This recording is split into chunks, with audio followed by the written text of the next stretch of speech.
Hi guys, I'm Chris. And Mike. And welcome back to this week's No Limits, a MitchRapp podcast. How you doing this week, Mike? Hey, I'm good. I'm on a little vacation getaway in Myrtle Beach, so fantastic. How about you? What's going on? You're always away. I feel like I thought you had to go back in person here sometime. So yeah, I'm going in next week now on Monday. Oh, okay, so thought we'd squeeze in one more little golf getaway at the beach. So very nice. So last night we were having a pretty good time, throwing back some beers. I went to the driving range earlier in the day. Rosie, my wife, is like, it's a good thing you guys weren't recording last night because I don't know if you would have been in the state of mind. And I said, hell no, that would have made a great episode. Probably our best episode yet if I recorded last night. Some of our best episodes come after I've had a few, so. Tis true. I bet that's like a podcast standard, You always do better after you're, loosened up a little bit. It's probably like a fine bell curve of like, one end is the quality of the podcast. The other end is, how many drinks you've had. And it's probably like a steep downward trend once you hit a certain peak. But, it's kind of like golf. It's exactly like golf. Exactly. But when you get it just right, like golf, you're playing out of your mind. You're humming. You're a little loose, but then you go too loose, then your game's shot. So I wonder if the same can be said of Rapp's job and other operatives in the CIA. You got to loosen up a little. You got to have, maybe not Rapp. I don't think Rapp drinks on the job. No, not much, not too much. I feel like we may have only seen him in a few scenes with a drink in hand. A handful of times. Very few. We know that he likes Booker's from like one of the early books. That was Transfer, yeah. First drink he ever had in the books. I think one other time, he's drinking a beer every now and then. I mean, if Rapp is going to have a drink, I think, on the job, it'll definitely be a beer, low alcohol type thing. He had a beer sitting out on the patio at the Maryland house a couple times. Right. With the fire in the backyard. So. Right. Yeah, not too much, though. Probably right in that sweet spot. Yeah, definitely. He's always... well, actually, no. He went on some bangers where he was really, under the influence of various substances after losing his wife. We do know that as well. So true, but he wasn't on the job. Moments. He had his moments. All right, so we have now given away all of our signed copies of Vince Flynn that Mike bought when we first started this thing, which is great. We've had that many patrons sign up. But we're going to keep the giveaways going, just not with a signed autograph. We might do a t-shirt one month. We might do a Kindle book of your choice, or, Kindle Wrap Vince Flynn, Kyle Mills book of your choice. So if you're interested in getting involved in that, you want to become a patron, just go visit our website, hit that little orange button, and subscribe. Yeah. Thank you very much to our patrons who make this podcast possible and who help support our partnership with Operation Paperback. Every month, we will commit to sending Vince Flynn books and other thrillers in care packages to our active duty troops and veterans. So if you become a patron and hit support this podcast at MitchRappPod.com, you can help us with that endeavor. So I'll be sending a couple more care packages this month, since it's the start of May, to the troops. So we appreciate your support. Yes. What are we covering, though, Chris? Let's jump right into it for today. All right. So today we are covering Pursuit of Honor, Part 1. I'm going to go roughly first 34 chapters. This is the 11th Flynn book, in publishing order. And this is the 10th book with MitchRapp in it. And so we're exactly halfway through. We've actually covered two more, but this is the midway point of the MitchRapp series. Wow! And did we pass our anniversary, our 1-year anniversary of the podcast? Oh, we might have, without fanfare. We kept saying what it was, and then I just forgot all of a sudden. So hold on. I know. I kept on thinking like we had started it in March, but no, that's when we had like sort of came up with this harebrained scheme to make this podcast, and then we ended up missing our own anniversary. So happy 1-year anniversary to you, Mike. Whoa, Chris!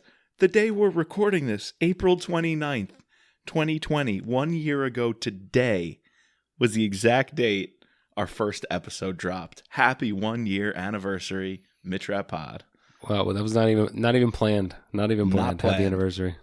Snap. You know what? What do they say about coincidences? We mix metaphors quite a bit here, so I don't even know. Anyway. Something about horseshoes and hand grenades? Or is that something maybe different? I don't know. 12 or 1/2 dozen or the There's other? like this one line in this book 6 where or 1/2 dozen. Rapp's like not paying attention to Irene when he's like, is it a bird in the hand or two in the bush? Like, yeah. It's like, what is he talking about there? Like, what the fuck? That was such a human moment. You're so right. He randomly said something unrelated, and she's like, "What?" And he's like, "Never mind." Never mind. Like, never mind. That's what happens. It makes the writing so real, you know? Oh yeah. Oh, that's so while funny. Let's get into this. While so far not my favorite book, but I will say there are positive qualities of this book that I really enjoy. I think the writing here is top notch. Sure. And I really like some of the descriptions and backstories and stuff like that. Plot, we're going to get into that. So Sure. We always kick off these with the Goodreads scores. So this one, just like a bunch of other ones, how it's so funny how consistently the score is like 4.32. Exactly, 4.32. We need like the hundredths, decimal place. Yeah, no, we're going to need that, when it comes time for the final rankings. Right. And 4.7 out of 5, Amazon. That's pretty high. 2,000 reviews-ish. That's pretty good. And so the summary goes like this. The action begins 6 days after a series of explosions devastated Washington, D.C., targeting the National Counterterrorism Center and killing 185 people, including public officials and CIA employees. It was a bizarre act of extreme violence that called for extreme measures, title, on the part of the elite counterterrorism operative Mitch Rapp and his trusted team member Mike Nash. Now that the initial shock of the catastrophe is over, key Washington officials are up in arms over whether to make friends or foes of the agents who stepped between the enemy's bullets and countless American lives, regardless of legal consequences. For the first time, Rapp finds himself in a frustrating position of having to illustrate the realities of national security to politicians whose view from the sidelines is inevitably obstructed. I wouldn't say this is the first time he's had to do that. I think he's always doing that. Right. Meanwhile, 3 of the Al-Qaeda terrorists are still at large, and Rapp has been unofficially ordered to find them by any means necessary. No one knows the personal, physical, and emotional sacrifices required of the job better than Rapp. When he sees Nash cracking under the pressure of the mission and the memories of the horrors he witnessed during the terrorist attacks, he makes a call he hopes will save his friend, assuage the naysayers on Capitol Hill, and get him one step closer to the enemies before it's too late. That's a pretty decent description. He's definitely had to deal with, dealing with these politicians who are inevitably trying to obstruct his justice. So I just wanted to kick us off with the theme that I came up with. And the theme I came up to today for this podcast is a lot of talk, not a lot of action.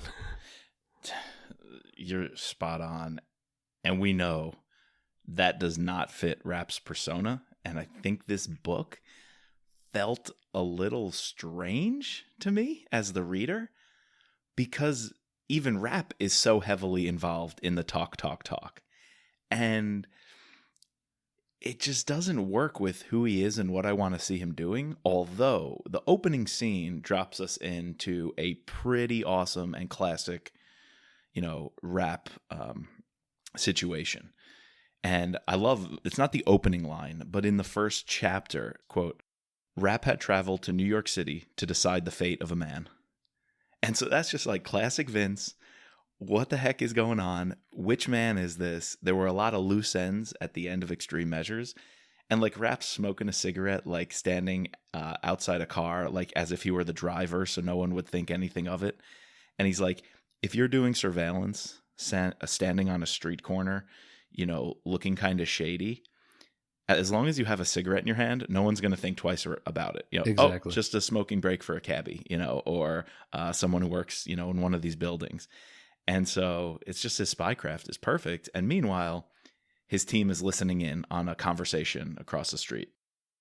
And it turns out it's Glenn Adams, one of the loose ends, I would say, from Extreme Measures of who was this guy? Nash thought he was a traitor, asked Scott to look into him. Yeah, he was mentioned like very offhand by Nash Yeah. in the last book, and then we never got any headway. We even like mentioned that at the end of our last pod, or the end of the last Extreme Measures podcast. Yeah. Like, who is this Glenn Adams guy? Right. But I agree with you. I like the dropping us into. So typically, right, with these Flynn novels, we get an action scene or like some sort of very suspenseful scene or sequences very early on, hook you in. Yep. And then you have these back and forth between Yep. either Rapp and the politicians, Rapp and the whoever the villain is, the terrorist, whatever.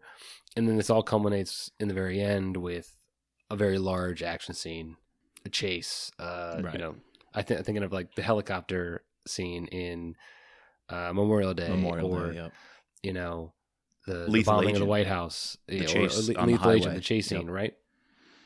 So here, the action is like this spycraft and this trying to understand what this guy was, what he's doing, who is he meeting with, Yep. what is he talking about. They know that he's a traitor. They know that he is Right. obviously talking to this. So it's Glenn Adams talking to his This old lawyer. college buddy, this lawyer, about trying to do a book deal or whatever. Yep. Wants to be a whistleblower. Divulging secrets, like Yeah. very highly classified secrets, just in this restaurant. And we know that Rapp has now decided, based on like one little thing that he said, he's going to take him. Yep. And he takes him. Yep. And where does he take him? He takes him to Lake Anna. I'm so excited to talk about that scene and that setting. But before we do, just again, you said we dropped right into the action. I love this. When Adams gets out of his meeting where he was just recorded by Coleman and crew giving away all these secrets, he gets in a car and then the driver just randomly stops on the side of a street and Rapp jumps in. He's like, "Hey, buddy." And this is what Vince writes about when Rapp jumps into the car with Adams. Quote, "Adams knew instantly who he was looking at. The jet black hair with a touch of gray at the temples, the olive skin and eyes so dark they looked like two pools of oil. They all belonged to none other than the CIA's chief thug, Mitch Rapp. Mitch Rapp was a man capable of extreme violence." So again, you said the writing is a big winner of Vince here. I agree. Like things like that just get me going. Unfortunately, the plot, I think, is going to drag and kind of fizzle out later on in the book, but you're spot on by saying that some of the writing here is stellar. Yeah. Especially the Lake Anna scene. Yeah. And I guess just one more thing before we get to that. Yeah, it was cool to see like Mitch in like this whole spy takedown scene. But I'm just used to like more guns and and explosions and or True. something like that. I don't know. I guess Vince is trying something different. But yeah, like this first part really, and I think this entire book really hinges on the loose ends from Extreme Measures. And we're going to point this out, I think, both of us through this entire podcast, how hard I think it would be to pick up this novel right away. And I think like one of the great things about these novels and you know, with Brad Thor and with Vince and Kyle, you could pick up one and read it and enjoy it. And if you knew the other Easter eggs or Jack Reacher, right? It just makes it better. Lee Child. It makes it better if you have read along, but if you don't, they're almost like standalone novels. You know, if you pick up Harry Potter book 7, it's going to spoil it, right? Right. But if you pick up Rap 20, you know, Enemy at the Gates, or you pick up the third option, like either one are awesome. You know, like they're both coherent. But not this one. I felt struggled to be not coherent. Just because of how much it relied on Extreme Measures and all the loose ends. Yep. And the plot of Extreme Measures. Exactly. And then again, like what Extreme Measures did in the very beginning, it was unbalanced in that it gave you this slew of characters. So unless you know these next few people, at Lake Anna, so they take Glenn Adams, the CIA Inspector General, who they just picked up. It's Rapp. It's Nash. And then they get there, and Joe Maslick is running security. Doc Lewis is there, who we'll have to talk about. So we get a new introduction to him. Hurley, the old crotchety man, is back. And so I'm just like, I'm digging this cast of characters in a room in this secret facility we're going to learn is where Rapp was trained. And obviously, Vince is going to flesh that out big time in the next book. But you can't just jump into that story, right? Like the second scene of the book, and you have 6 or 7 people in a room just shooting the breeze and like playing off one another. It would get jumbled. But of course, I'm loving it because I know Doc Lewis, you know who Hurley is, you know Maz, you know Nash, you know Rapp. But that's a lot for a new reader. And I think like just when you're saying that, not only does this novel read better if you've read the past book, but it also reads better if you've read the next book, American Assassin. Because, whereas we got an introduction to Hurley in the last book, but at least like Vince did his typical 2-page, couple paragraph description of like how badass a Hurley was. So it's like, oh, cool, this is a new character, and we fleshed him out a little bit.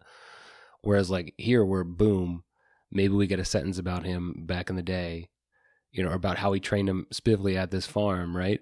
Yeah. I guess we get a little bit, right? Because he does go into the whole fight and like how Hurley put him on his ass and stuff like that. And that was so cool to read that and to know, all right, when he's writing this, he is already thinking about, he has the entire backstory of American Assassin like ready to go. I was just gonna say, I see this book and particularly this scene as like the sketch pad. I really think this is where Vince is 100% thinking and committed to the American Assassin storyline. And this is like a playground for planting those seeds. Like, I don't think yet I've seen in the writing that Vince was planning to or anticipating a origin story. Every time we got Rapp's background, it was those 2 pages, like you said, and it was enough, right? We heard about Maureen. Yeah, we heard about Maureen. The Lockerbie flight. We heard about his training, and it was like, okay, we don't need a deeper origin. But here, Vince pushes the envelope in a way that makes us want that origin. I mean, just look at the foreshadowing to American Assassin that we get with Hurley here. You mentioned how he's described. Here's the quote. Watching the old prick hobble across the asphalt driveway, Rapp had to admit that he was still a bit intimidated by the man. That's crazy. Someone who still intimidates Rapp, like, I want to know who this is. With a bad hip. Right. Yeah, there weren't many guys who could give him that kind of feeling.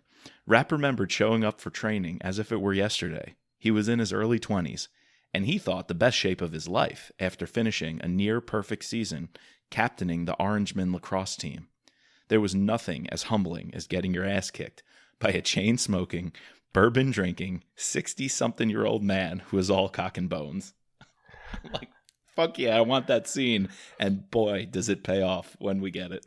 Yeah, no, definitely. I totally, when you just said that, I totally agree that like when we got our little, whatever, couple page backstory on how he was recruited, why he was recruited. Now I want more. It wasn't like I was itching to get an entire story about that. I mean, it would have been cool, obviously. But after reading that paragraph, I want to know what life on the farm. I want to know that entire interaction, which we get. We're going to go at length in our American Assassin Tour de Force month next month. Get ready for June's going to be fucking wild, man. Dude, it's going to be fucking awesome. I'm just like, the same way I just said, I think Vince was gearing up for American Assassin. It kind of overshadows this book. Especially if you know it's coming. Yeah. If you know it's coming. Even though when this book first came out, I actually remember reading this one because I was so stoked at the ending of Extreme Measures and the hit on the NCTC. I remember reading this one, and I just thought I was continuing the same story. In my mind, I actually had thought that scene happened in the beginning of this one. That's how closely these 2 books, Extreme Measures and Pursuit of Honor, bled together for me. I totally forgot that the hit happens in Extreme Measures, and this is just kind of the chase and the follow-up.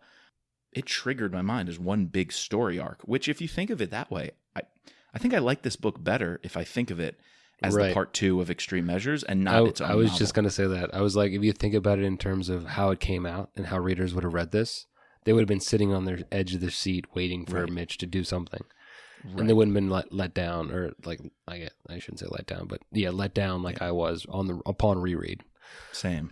That like this book is the weakest in terms of reread. I would have to argue right now. We just have too much to look forward to that we know it's coming. That we already know is coming. Yeah. Exactly. I mean, so let's just put a close on the Lake Anna scene, which is, we hear about Rapp's training. He's a little intimidated by Hurley, but Hurley worked with Glenn Adams' father. So we get another, callback to this, golden age of the CIA and the heat of the Cold War. Wild Bill Donovan ages, as Vince likes to always say. Right. And that was Hurley as a younger man operating with Glenn Adams' father. Unfortunately, Glenn Adams has some daddy issues.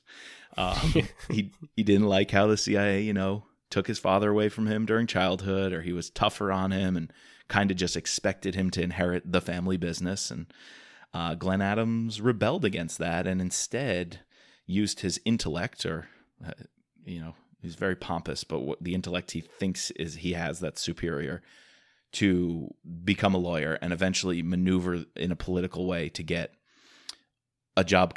He worked in the CIA initially, he left, and then he got back into the CIA as a political appointee as the inspector general. So obviously someone who's supposed to look for the cracks, investigate the bad apples, and when you see someone like Rapp and Kennedy and you're the IG, you think you can take them down because you're going to work with the senators and the intelligence committee and all these politicians who want to censor them and, control the budget, and with the FBI to investigate them. And Glenn Adams is ready to just kind of get back at his dead father and bring down the CIA.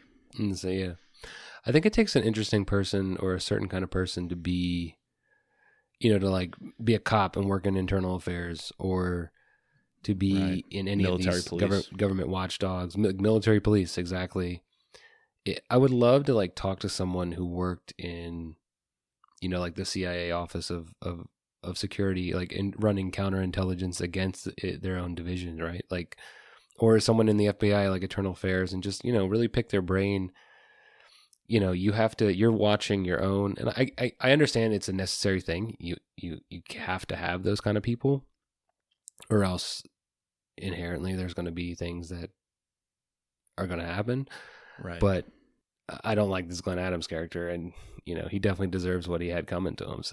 So I have a friend who you made me think of. He might not be able to go on record for an interview, but he's in the U.S. Army Criminal Investigation Command, the CID. They're essentially like the investigators for crimes committed on Army bases or by Army personnel. Oh, so like NCIS before the Army? Pretty much, right? He deals with some shit, man. Some of these crimes committed by service members, like horrendous stuff, and like he's got to be there to like weed it out because we don't want to tarnish the reputation of everyone, the good apples in the barrel, to use the analogy. And like it's a tough job though, because you're not betraying your own people, but like if crimes were committed, someone, who watches the watchman, like somebody's got to be there to lay down the law. And in this case, Glenn Adams decides to do that as a traitor because he himself is breaking the law in order to dig up dirt. And he's actually doing something extraordinarily low. He's contracted off to the side one of the CIA's technology guys, someone who works for the R&D and the technology side. Retired. Yeah, who's now retired, but he's got him to bug Dr. Lewis. So the CIA top psychologist who is assigned to the director, Kennedy, a number of other personnel, and he's recording the messages. So like forget recording someone in the CIA illegally. He's also breaking doctor-client privilege by recording them. This includes the wife of the director of the clandestine service, Chuck O'Brien. And so Glenn Adams has some real deep shit that he could potentially use as a weapon. Yeah, and I like this whole idea of, all right, so initially you think Rapp's just going to kill him, or Hurley's going to kill him.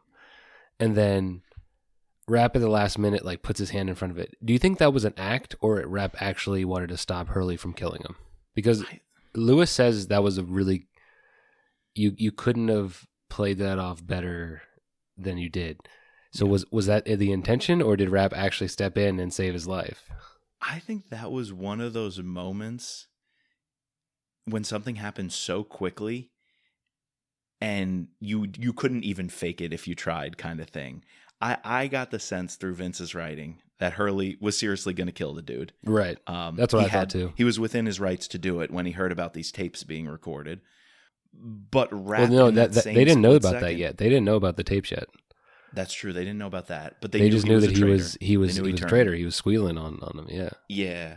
And so Hurley was going to pop it, and then Rapp thought to stop it, to be like his savior, to then go in and play good cop.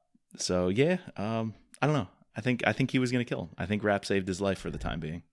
Well, I guess they knew that he had more information, or they wanted to get, like, Hurley wanted to just get it done, but they knew they could potentially get something more out of him. And there was a longer play. They were like, oh, let's try to turn him. I like Maz, like this quiet giant. He comes in, he's like, let's turn him. Yeah, let's do it. Yeah. And then let's make him an agent. As soon as they find out what he actually did, and that he was the leak to the New York Times or Washington Post, whatever, in the last story that got Johnson killed, Maz looks like, fuck turning him. I want to kill him. Yep. So I do want to. The last thing I want to point out from this whole Lake Anna scene is Nash. Okay, when we first see him, he has a Baltimore Orioles hat on. He's cracking, and he's laying on the couch with the hat over his face. Yep. He doesn't want to do this. No, he says it's not worth. He like chimes in, but is it worth killing him? Like, or should he be killed? This, and then so preceding this, we get another interaction with Mike and Rapp in the car. Yeah, where he's like, I didn't sign up for this. I don't want to do this anymore. Yep. Like, we shouldn't be killing our own men. I thought this was an interesting turning point, and I think I know now. I see where this is going, and we're going to flesh this out a little bit more in the next couple of minutes. But I really thought in Extreme Measures, Vince was setting up a key secondary character to be very like a Mitch Rapp 2.0 almost, Right. A little bit different than Scott, but and not quite Mitch, like sort of in between. And then we get a 180 here, man. Yeah. And it's almost like Vince just wanted to get rid of him. Like, he created this character, didn't like where it was going, and now I'm going to write him off screen. And then I think after this, we're going to find out he's only in one more book. Yeah. And his wife is mentioned in Total Power, but not even him. Not even him. Yeah. So, but here's the thing. He's not wrong, right? In that he would have been all in with Rapp of taking these terrorists. He was. You saw him interrogating people in the last book, who had their hands dirty, right? But in this case, he's saying this is an official, a political appointee of the American government, and if we feel we have the evidence of him as a traitor, let's actually prove our system works. Let's use the FBI. Let's make a case. But they snatched and grabbed him, which Nash would have no problem doing to a terrorist or an enemy combatant, or a non-U.S. citizen. But they did it not only to a U.S. citizen on U.S. soil, a relatively high political appointee. And so I don't disagree that Nash, as a family man with a family to protect, realizes this could put me in prison for the rest of my life. Like, yes, he's cracking. Yes, he's changing, but it's not out of character. It fits with his character that Rapp's going to realize, like, shit, we have to do this Black Ops stuff. Like, Hurley, me, Scott are cut out for this. But that's going to flip the switch in Rapp's mind that Mike isn't cut out for it, not because he can't handle it, but Mike's in a position with his family where he shouldn't have to handle it. And so I think cracks like that, while a 180 for sure, it actually fits in the arc that Mike is on. It does, but I think if Glenn Adams is, Kareem, he has no problem going to jail for that. No problem going to jail for that. You're right. But Kareem doesn't work for the U.S. government. Like, I know, that's what I'm saying. Like, he has, and he was built up to be this guy who Rapp recruited him. He's a really good agent in the CIA who has these, he was a Marine. He has these field ops. Yeah. Yes, we got a glimpse of his PTSD in the last novel when he like wakes up from that dream where Rapp like saved him over there in the Kush, as Rapp says a couple of times in this novel. But I don't know. I didn't enjoy the progression. I just felt like it was very rushed. Like this, this quickly he broke. I mean, I guess, all right. So the counterpoint here is he just saw a lot of his friends die. Yeah. Jessica, his assistant, shot in the forehead, right? And we know Rapp is not an office man. You know, right. he knows these people, but it'd be different if it was Scott or it was Anna. Right. You know, like it was Anna. You know, right. Or if it was Nash. You know, like I'm pretty sure it'd be different. But you know, he doesn't know, or Irene, right? So you think that was a little rushed in that Vince knew where he was going, the storyline of Rapp getting him, you know, the accolades and the credit and pushing him out to take care of his family. And so it just felt to you a little jarring that Nash would 180 sitting on this couch be like, hey, maybe we shouldn't interrogate a U.S. citizen. It was just a little too forced. Yeah, especially because, one, we find out that this guy is probably the reason why Chris Johnson died. So, and then, you know, part of the reason why the attack got sped up or, you know, whatever. Accelerated. So, because that was like what Lonsdale was doing and that Lonsdale hindered it. So I think like, I think actually Nash would be even more upset at this guy. You're right. And I see that, but not everybody's Rapp. And it's okay that we now have a character who can get his hands dirty, but isn't going to as easily or as willingly and as often. And I'm okay that Nash fits the bill. And here's the other thing. Rapp makes him pay for it. As soon as Nash keeps up this game and keeps questioning, and they're on their way to a meeting, they think, with the president, and Rapp realizes, oh shit, I mean, I've talked to the president. I met him, you know, right when he took office, and he said, go after these fuckers. So Rapp's like, I got a relationship with the president. He realizes Mike probably never met a U.S. president. And Rapp's nervous about his state of mind in being unhinged. Yeah, you might say something like, "What are we doing here?" You know? Yeah. So he pulls him off to the side of the road, and I like, you know, Rapp always adjusts his tactics. I said this, I think, in one of our interviews. Besides just the badassery and being always one step ahead, and Rapp being able to read a situation in the moment, he has another quality, which is adjusting his tactics to the audience. And in this case, he's got Mike Nash, a Marine, and so he starts using Marine-like jargon and lingo and orders and commands. You know, he takes off his CIA hat of like, you work for me as like a employee of an organization, and he puts on his, I'm your commander, you're my Marine, you know. And Nash is cracking so much, he's like, quit the Marine bullshit, I know what you're doing. And that's when Rapp's like, yo, if you don't settle and you don't go home, you're not coming to this meeting, I'm going to knock you out. And right there on the side of the GW Parkway, he flattens him. Though, you know, I got a nitpick here.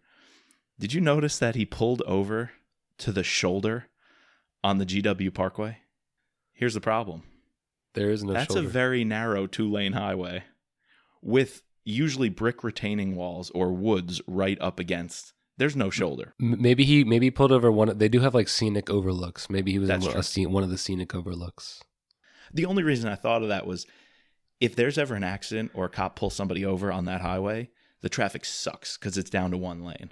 There's just nowhere else to pull off the highway. That lane is a shit show. I love that highway because it's nice to like cut over from Bethesda to Pentagon City, and it's really scenic. But yeah, no, if there's an accident, that thing is screwed. But so anyway, yeah. I just love the idea of watching Rapp just lay out Nash on the side of this highway. If I were driving by, it's just. I know if I was driving by, what would I say?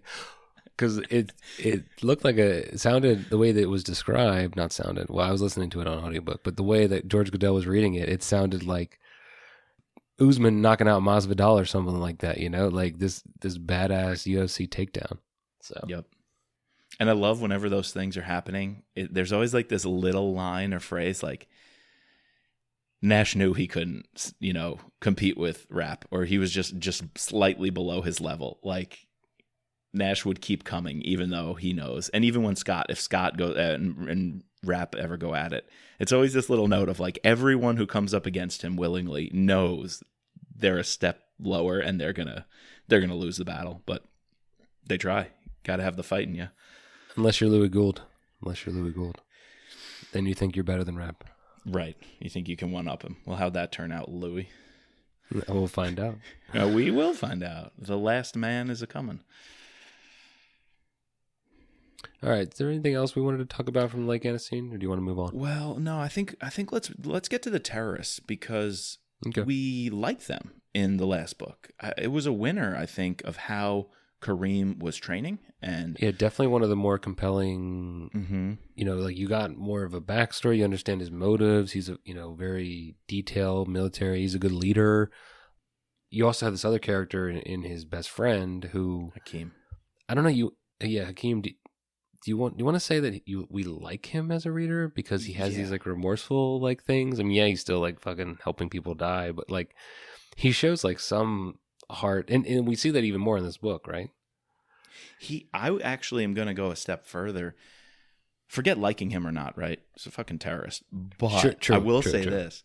He is one of the most complex characters Vince ever wrote. He's definitely one of the most complex villains Vince ever wrote. Because we're on the second book now, and I'm still bought in anytime Hakeem is not on a monologue, but we're inside his head. I mean, he's watching his best friend, almost his brother, get radicalized to the point of being a fundamentalist who doesn't see the bigger picture. And Hakeem was his buddy, right? Fought alongside him in Afghanistan, was just as, willing to fight the infidel. But at the same time, he's lived in America and he understands our society a little bit more. And he realizes guys like Kareem are going to ruin it for them. Right. He realizes like American sensibilities and mannerisms and body language. And that's why he was in charge of the escape plan. But Kareem starts changing things because of his ego. And to have Hakeem wrestle with that, to see how fundamentalism can totally ruin someone he thought he knew and trusted, makes Hakeem question those very fundamentals himself. Is this Allah's will? There's a lot of times Hakeem is seriously asking, and can you imagine if we get to a point where people who have been radicalized could start asking those questions of like, maybe this is not what Allah wants.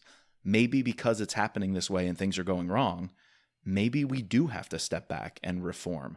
I'm not saying all these terrorists can be reformed or deserve any sort of redemption. In some cases, absolutely not.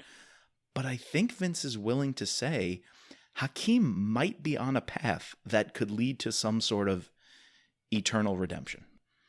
It's a long, arduous journey, and I think that's why we've been in Hakeem's brain for so long. But like he's recalling his grandfather and marlin fishing, and he has a copy of Hemingway and The Old Man and the Sea with him. Like I think it's really cool to have a terrorist who fought in Afghanistan, like 10, 15, 20 years later, reflecting on memories with his grandfather, reading Hemingway, and wondering if everything he thought he knew was actually wrong and he was brainwashed and it's all a lie. And he's gonna stand up to his best friend, who he knows can kill him at any time, who's on the wrong path. I think that's compelling. Yeah, he's definitely the most fleshed out villain I think we've gotten to date. Like we fully understand his motives, and we're seeing this.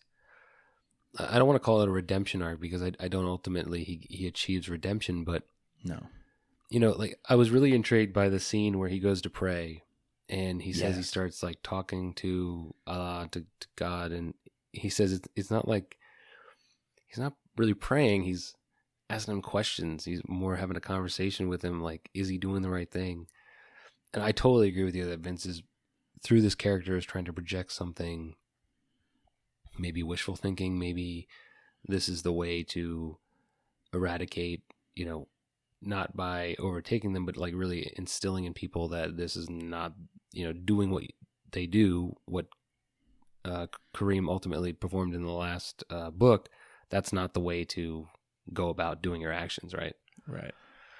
There's this interesting thing that Brad Thor says in a couple of his novels, how it's not going to be like Christians or Americans who overtake fundamental Islam or, the terrorists that are involved in the religion. It's going to be moderate Muslims that have to step up.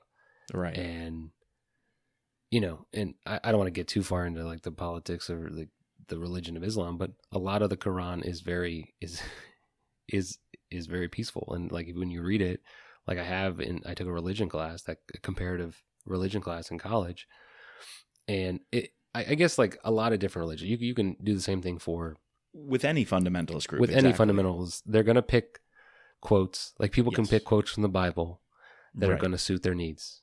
And it's the same way with the Quran. It's the same way with the Constitution. It's the same way with any sort of, or, like Lenin and Marx, or Engels and Marx, right? You're going to pick things that suit your ideology, that illustrate your point without like actually looking at the entire piece. So, and Hakeem is starting to see that bigger picture and starting to understand that as he watches his friend go the complete opposite direction. And like you said, Rapp actually makes that same argument, right? Rapp in the interrogations says, I memorized the Quran. I can recite passages to you in the Quran that disprove exactly killing people is what Allah wants, or carrying out your attacks is actually going to save you. He goes, I know the Quran inside out better than you do. And he tells them this in interrogations. But I think it could be a zero-sum game, right? Of back and forth. I'm right about my interpretation. No, I'm right about my interpretation. But I think Hakeem and his complexity and his journey that he's on is kind of maybe not escaping that zero-sum game, right? But at least showing that there is a path forward for some people. Yeah, no, definitely agree. And so we get these sort of every third chapter, every fourth chapter, these scenes with the two of them and their buddy Ahmed, right? Where they bought a house in Iowa, and Hakeem has thought of everything. He got a lawyer to purchase this house that's on this big plot of land. They have a bunch of food and provisions, and then they have motorcycles that they're going to wait out a month and then ride out on motorcycles, to Canada or to Mexico. And he's even thought about, like, if they have to go on somewhere else, they have this RV where they can, they have a plot. But Kareem's stubbornness and wanting to, his paranoia ultimately is going to be his downfall, and the reason why they don't succeed in the end of this novel, right? Yeah, it starts off with the killing of that was such a the father and son. Tough chapter, man. It was. We get this like short little chapter, just a son and his dad, or a dad and his son wanted to take him out for one last turkey hunt before he goes off to college, and then in the very next chapter we see them. He's just coming up, asking him, "Can you hunt?" Like I've done that twice, where like I just walked up, do you mind if we hunt on your land? Like, and then Kareem's got it under control, or Hakeem's got it under control, and then he just pops him. That was tough to read. That very tough to read that. Yeah. I don't know. I know they're just fictional characters, but I found myself getting like super emotional for that. I don't know why. I don't blame you, man. It was powerful, and I knew that. When we get this cutscene and we're in a new chapter and it's like, oh, some father is sneaking his son out before school, even though the mom won't like that they're playing hooky. I was like, who are these people? And I'm like, wait, this is a setup. Yeah, no, these are characters who are going to encounter the terrorists. Yes. And something tragic's going to happen. I'm like, damn it. So I was bought in too. It's like your spidey sense goes off and it's like, ooh, he going to die. He going to die. Yeah, that happens a lot. Like Total Power, Kyle got that right with that father and son who chopped down the tree to stop him on the road. But then Rapp, and look at the difference. Rapp didn't have to kill them to get away. He really didn't want to. He didn't. I think he gave him some food or something. He's like, guys, I just need the Tesla. You guys can take everything I have, all the money and food, and go. But yeah, that was tough, man. Because Hakeem had it under control. He knew the Americans. He was sensitive to the context, the situation. He's like... Context. Context is everything, right? This is a teenager. And Hakeem's like, Americans don't use teenagers the same way our people do, right? Like Kareem looks at this and he's like, a teenager must be a plant. They're training him to be an FBI agent. Come take us down. And Hakeem's like, no, he's just like a 17-year-old kid. They don't do that here. Right. But Kareem was like, he's a plant. He's a cop. They're going to go snitch on us. And shoots him in the back. And I'm just like, yeah, that was tough. It just shows the difference between Hakeem and Kareem. And it makes you want to root for Hakeem. Like, as bad as he is and what he's done, you at least want to root for him. And then immediately following up that, we get, Another Hakeem ass gets kicking. almost beaten to death. And like very reciprocal to like these like Rapp and dueling Nash. scenes of Rapp and Yeah. Nash on one side, and then Hakeem and Kareem on the other side. And so he's down for the count. They flee in the RV. They think they've torched the barn and the house. They're not gotten rid of the sure. bodies. They're not sure. Like you can just see it's all They're lining making up for mistakes. failure. They're making mistakes left and right. Yeah. When they Making haven't made a single mistake yet. Exactly. But I guess, it's their the first arrogance. mistake was letting that little guy, I forgot his last name, but Abu Bimbas in the last novel, like letting him survive. Like True, that at was the mosque. Kareem's one mistake because he's That's the true. reason they picked him up, right? So, but his besides that, arrogance is causing a lot more mistakes here. oh yes, oh yeah, Yeah. he's off the rails. Yeah. He's off the rails. So maybe we'll bring it to a close with one last scene that's been lingering and going on amidst all this, which is the political game. And this is what's going to take us to part 2, because it's where Rapp really hatches his plan of what to do with Nash. So we last saw them on the side of the parkway, GW Parkway, no shoulder. We'll move on. But he laid out Nash and sent him home, right? And Rapp, meanwhile, goes to meet with who he thought he was going to see, the president. But instead, the meeting is moved to Langley, where he meets with Kennedy and this political operative, Gabe Dickerson.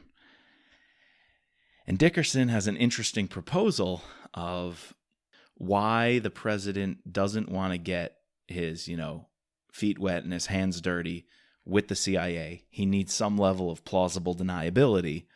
But at the same time, he does want to let Rapp, Kennedy, do what they got to do to go find these guys, because the FBI's got nothing. The president is pissed. The FBI, using all the proper protocols and investigative authorities they have, has nothing. They have no leads, zero idea about who these guys are, who hit the restaurants and killed, government personnel, including cabinet members. But this Gabe Dickerson, I want to ask you about him, but let me give you this description. What do you think about his role and who he is and what he's offering to Rapp? But let me first share with you a description. So here's what Vince writes. He knew he'd better damn well be careful, because Gabe Dickerson was to politics what Rapp was to the intelligence business. Their tools were different, of course, but they were both experts at getting things done behind the scenes. While Rapp dealt with problems in an often unpleasant and violent way, Dickerson was known to be every bit as ruthless. The big difference was that while Rapp was used to using his fists and a gun, Dickerson used his Rolodex and a small cadre of litigators, publicists, and political operatives to destroy his enemies or curry favor with his clients. I'm thinking like a Stu Garrett type figure. Yeah, but not as arrogant. Not as vicious. I'm thinking like a Harvey More Dent. professional, maybe more professional. Yeah, I don't know, just way more suave and Right. and fluid. And yeah, he's like a lethal agent in the terms of the political game. The political but arena. I got it. Not, although he has been canceled. He reminds me of Cancel everybody. oh, why am I blanking on his name? Frank Underwood. Like a Frank Underwood type character, Right. from House of Cards. Like that's who I think of when that description. This political mastermind who is going to be able to fix everything, because Garrett is really like that, the Michael Kelly character, the More sneaky. the more sneaky guy. He's very Sure. shifty. But just to do like a House of Cards, I totally think he's like President Underwood. Or The part of Frank Underwood. Underwood I'll agree with is the shake hands, slap backs, have a cigar, play that game. I feel like Gabe Dickerson fits that persona, but not the turnaround and stab you in the literal sense of like murder. So he's Frank Underwood. Underwood goes public off the rails when he starts killing sense. like the reporter and Yeah. spoiler alert, I guess, if you haven't seen House of Cards 5 years ago or 10 years ago, whatever. But like the whole political backstabbing, not real live backstabbing. And so Dickerson basically is here to offer and say, since the president can't come out and say he has trust in the CIA and wants to give you, carte blanche, let's try to work something out. You guys obviously want some brownie points. You definitely want some good publicity. And Kennedy's like, we could use that right now, right, for her job and just her organization. And so Gabe says, I'll put you out there as a hero. Let the whole world know, Rapp, that you saved the country. You saved our intelligence, apparatus at the NCTC. Let's tell the world and declassify everything you did and accept an award for it. And think of that as the president's way to congratulate the CIA or really, show faith in what you guys are doing. And Rapp's like, hell no. He's like, there's no way you're putting me on TV with cameras or you're shouting out anything I did. Yeah, it's just not who he is. But he just benched Nash, right? He put Nash on his ass and sent him home and said, take a break. Yep. And so Rapp's like, maybe this is my chance to really protect Nash and his family by giving him an out, whether he likes it or not. Actually, he won't like it. But Rapp is kind of gung-ho and let's let Nash play that role. And even calls Maggie and tells her, hey, I got a plan. I know it's been hard for your family, but if you work with me, we can get Mike on a better path that doesn't involve him quite possibly not coming home at night. Yeah, and first of all, I thought this whole part of the book just dragged on. It was like 7 chapters in a row. We got this a whole long narrative. Too long. Putting that aside, the whole Rapp going from hating this plan, storming out, then being like, wait, this may be like you said, he's always changing, very, very think on his feet kind of guy. He's like, wait, this is how I get him out. And I thought it was very interesting how he said multiple times, either in his head or to Kennedy, how I'm worthless, but like I'm a lost cause. Yep. Or, I'm not worth anything right now. Nash is a family man. He has something that I could never have, that I always wanted, and that I don't want him to lose. And you mentioned that in the last book too, how he has a family. He wants to save him and his family, and this is going to lead to come to fruition in the end, where his wife's in on the deal, and Nash has to be outed or is outed. But yeah, no, I like to see this Rapp thinking on his feet, coming up with his idea, or turning this idea into his favor. There was this other line where Rapp was like, I'm not doing that. There is a secret file in a vault somewhere with all the medals of people that sign up for this job who never get recognized. Those are the people who should be outed, not me. Like I love that line right there. He's the ultimate sacrifice man and never wants the glory, doesn't care, always wants others to get it. So I think this is a great plan, especially because it'll pivot Nash to be the head. And what I thought was going to happen was Vince was, before then reading, Vince was grooming him to be like Irene's replacement, Right. Well, this whole storyline could, and I still hope, fingers crossed, even in the current Rapp universe, I still hope him getting out in this way with the public acknowledgement could lead to a life of public service down the road. I'm still holding out hope that Mike Nash has a place in the U.S. government in some capacity. They did say, I think at one point in one of these novels, that he was very presidential-like. Like he had the kind of chops to run for president. Exactly. He has a lot of dirty laundry in his closet, though. No, he does. But we've been saying, right, with all these presidents, don't you want somebody who has been there and done that? Who quite honestly knows and has been in the field, doing what like Rapp does. Like both presidents so far were behind Rapp, but it took them getting involved, right? Hayes had to be taken to the bunker during a terrorist attack, and the White House was hit.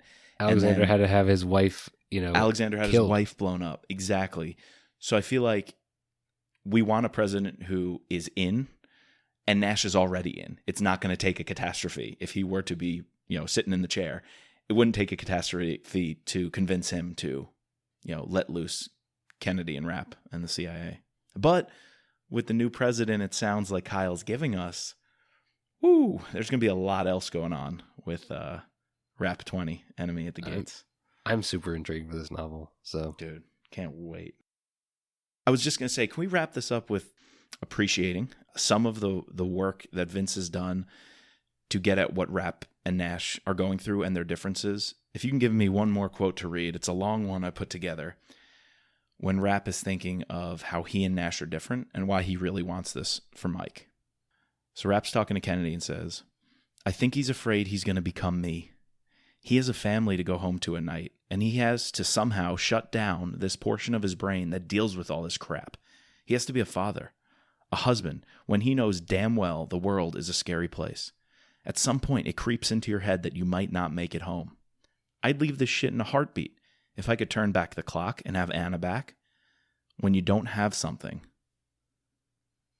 that meant more than anything in the world to you, and it was taken away, it's hard to imagine why anybody would want to do this shit when the price is that high.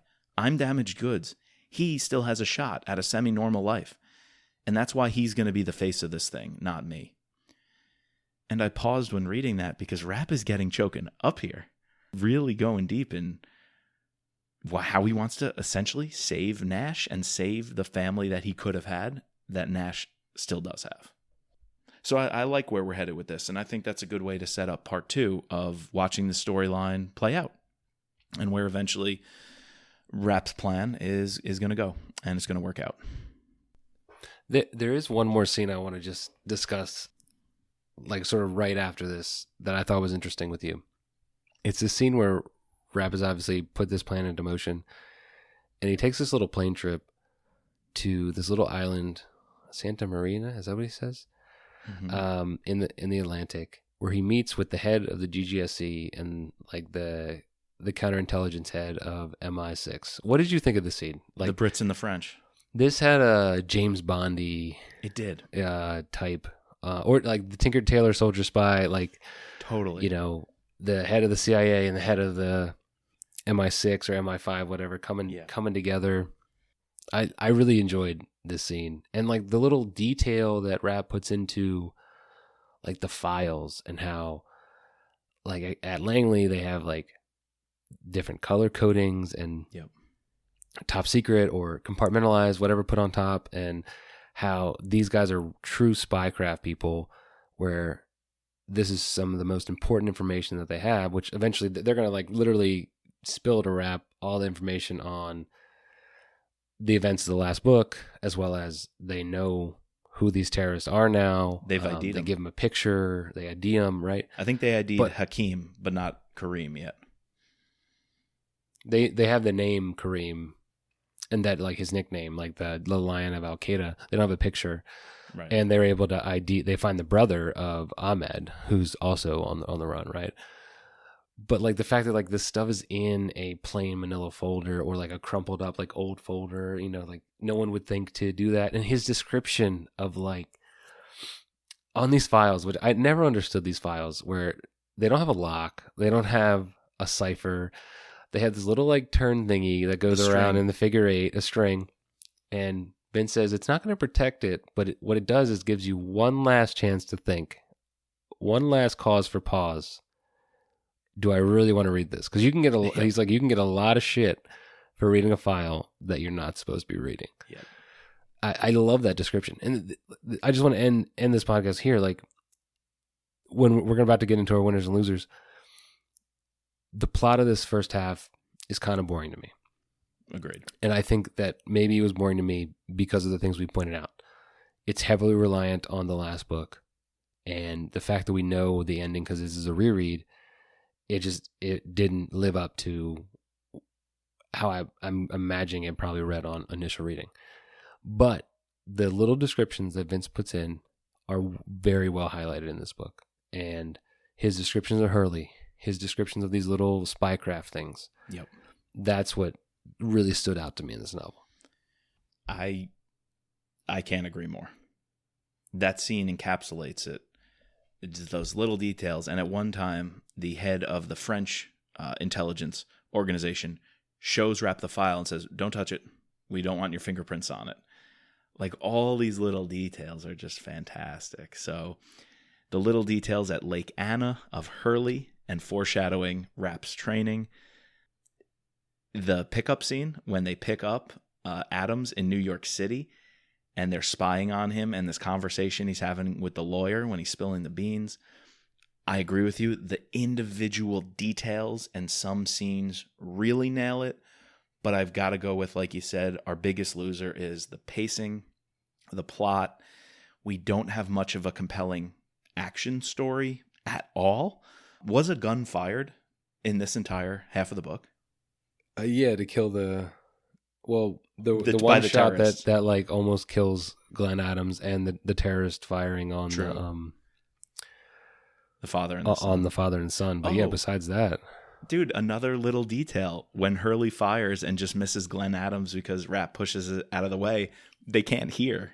I love how they have to step outside, and even for a few minutes, Rapp is like, he's describing what it's like to not be able to hear after a gunshot, and how he has to use his other senses to communicate. No, I did the audiobook, that detail. And the way I guess Vince wrote it and the way that George Waddell reads it, it almost makes you feel as if you just went through that.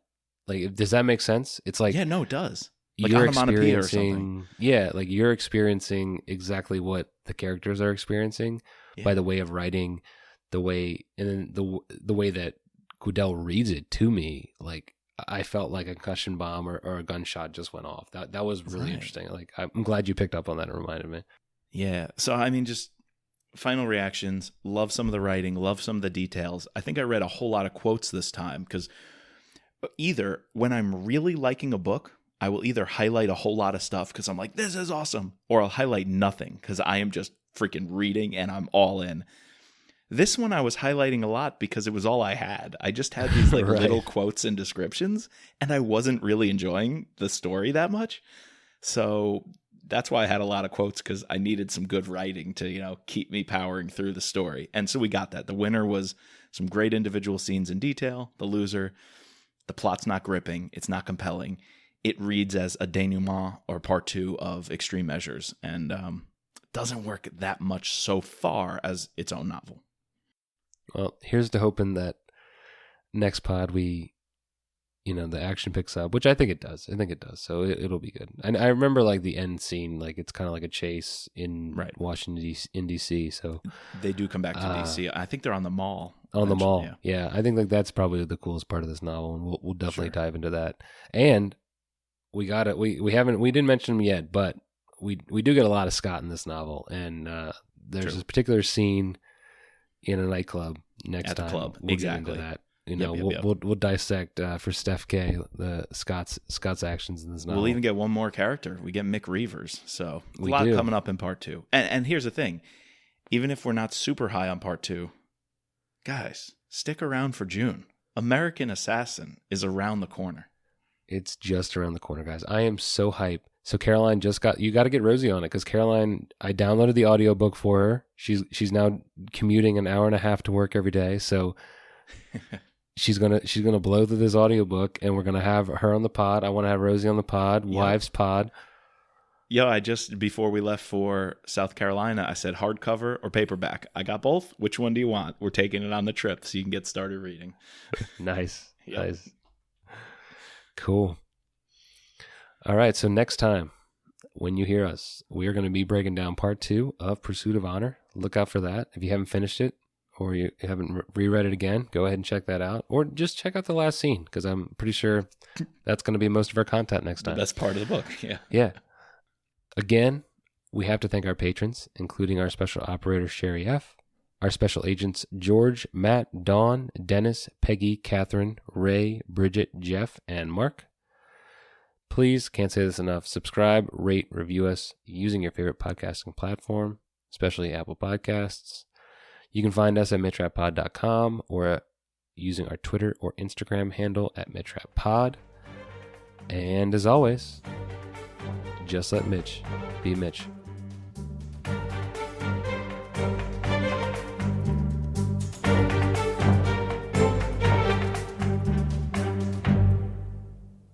Just a disclaimer, this podcast is not affiliated with Vince Flynn, Kyle Mills, or Simon & Schuster, but thank you to them for bringing us the wonderful world of rap. And the music soundtrack is Guerrilla Tactics by Raphael Crooks.